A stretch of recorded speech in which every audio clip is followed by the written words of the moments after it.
Sí, creo que tenemos lista una entrevista.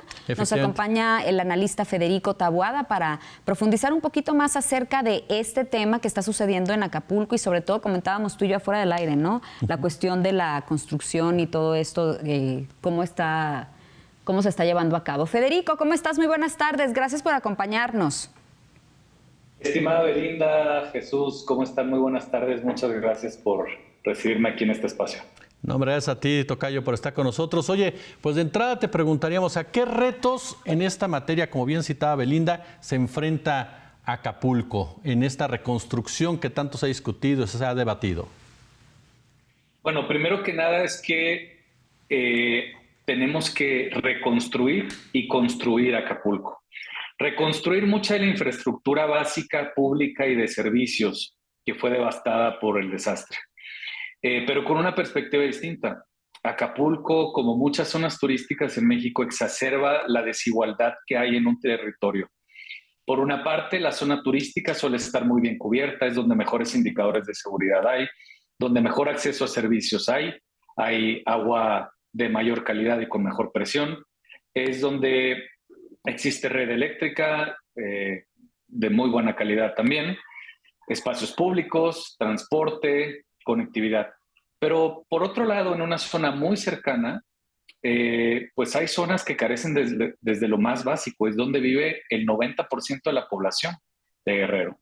No se nos olvide que los índices de pobreza de Guerrero son muy, muy altos y de carencias también.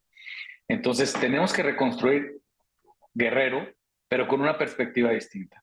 Y tenemos que construir también tejido social, porque no existe en Guerrero. Ese tejido social está roto porque se priorizó durante 60 años que ha sido la meca turística del país, Acapulco. Se ha priorizado los desarrollos de hoteles, los desarrollos turísticos, las viviendas de lujo y muchas de estas infraestructuras que benefician a muy pocas personas y sobre todo además con beneficios que no tienen en ningún lado. Nos hemos dado cuenta después de que el huracán la semana pasada tocó tierra con una magnitud nivel 5, que había muchos hoteles que no pagaban el impuesto predial o no pagaban los servicios de agua o tenían subsidiada la electricidad por parte del municipio. Ese tipo de abusos no puede suceder en un municipio que tiene esos índices de pobreza. Entonces, es muy importante que la perspectiva de la reconstrucción sea distinta y que fomentemos el tejido social, porque Acapulco y las otras comunidades que fueron dañadas, casi todas las viviendas de las personas que fueron afectadas eran de las personas más pobres del estado. Y son las más pobres y fueron las más afectadas no por casualidad, sino porque no hubo una política de planeación y de vivienda que les diera vivienda en zonas seguras. ¿Qué hicieron? Construyeron sus viviendas en zonas de riesgo donde ellos podían, en la barranca, en el río, en las laderas de los cerros, que es donde los impactos fueron mayores.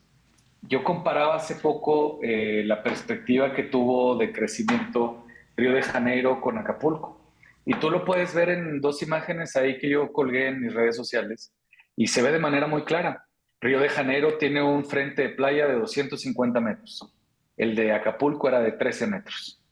Las playas en Río de Janeiro son públicas, de acceso público. Uno no tiene que pagar ningún hotel ni tiene que pagar en ningún restaurante para entrar, a diferencia de Acapulco. La primera franja de todos los equipamientos públicos eran de acceso para toda la gente en Río de Janeiro y en Acapulco no fue así. Entonces, más que reconstruir Acapulco como era, tenemos que construir una idea nueva de Acapulco y un tejido social para que la gente esté incluida. Federico, ¿cómo reconstruyes ese tejido? Pues como venía comentando, dándole acceso a la gente que no tenía políticas de vivienda, hay que darles políticas de vivienda, hay que darles acceso a servicios públicos. Yo me acuerdo de una entrevista en los primeros días que hizo, bueno, el compañero Juan Becerra Costa en Fórmula, que le preguntaba a las personas de las zonas más afectadas, oigan, ¿y tienen agua ahorita? Y las personas respondían, pues no tenemos agua, pero nunca hemos tenido. Siempre nos hemos manejado con pipas o con otro tipo de infraestructura para poder tener agua. Entonces, eso en el año 2023 en México, que es la la economía número 13 del mundo, no podemos permitirlo. Como tampoco podemos permitir que haya grandes hoteleros y grandes infraestructuras de turismo privadas que no paguen el impuesto predial. Es el ingreso básico de cualquier municipio. Y para que los municipios puedan proveer policías, electricidad, agua y equipamientos públicos, requieren presupuesto, y ese presupuesto viene del impuesto predial. El impuesto predial es un impuesto que en México se cobra muy mal porque no ha habido una discusión al respecto, que espero que pronto la haya, pero además porque hay muchos abusos por parte de grandes empresas. ¿Quiénes no pagan el impuesto predial? Todos aquí lo pagamos. Ustedes lo paga mi casero, lo paga la gente que nos está viendo. Pero no así los grandes empresarios, los grandes hoteleros, los grandes corporativos, porque suelen tener beneficios en un arreglo corrupto con los gobiernos municipales.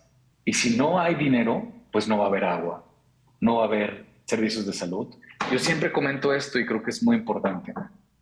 ¿De qué nos sirve tener en el artículo 4 de la Constitución el derecho a la salud si la clínica más cercana para mucha gente en Guerrero estaba a 4 horas de camino? No podemos volver a construir Guerrero con esa perspectiva. No podemos volver a construir Guerrero con la perspectiva de beneficiar a la misma gente y olvidándonos del 90% de la gente que es la que vive ahí, la que atiende los hoteles, la que atiende los restaurantes, la que atiende el transporte público y la que está ahí lista para atender a todas las personas que vamos a visitar esa hermosa playa. Federico, ¿qué intereses políticos permiten esa situación que nos estás describiendo?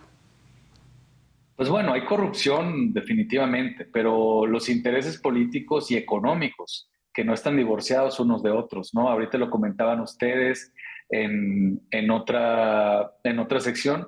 Ustedes comentaban que había pues intereses económicos, intereses políticos detrás de esta manifestación que había en Guerrero, porque había muchas personas que no se vieron beneficiadas con el apoyo del gobierno, como son pues grandes complejos turísticos, como son ciertos partidos políticos, como son ciertos intereses económicos. Bueno, esto pasa y sigue pasando.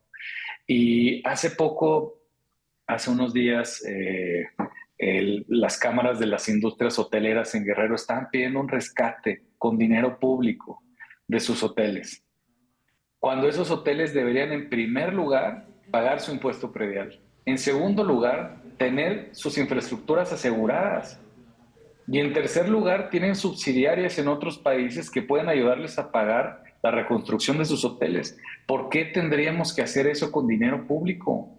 Si hay que hacer algo con dinero público, es llevárselo a la gente más pobre, no a los dueños de grandes cadenas de hoteles que están aquí, están en Dubái, están en Nueva York, están en Londres.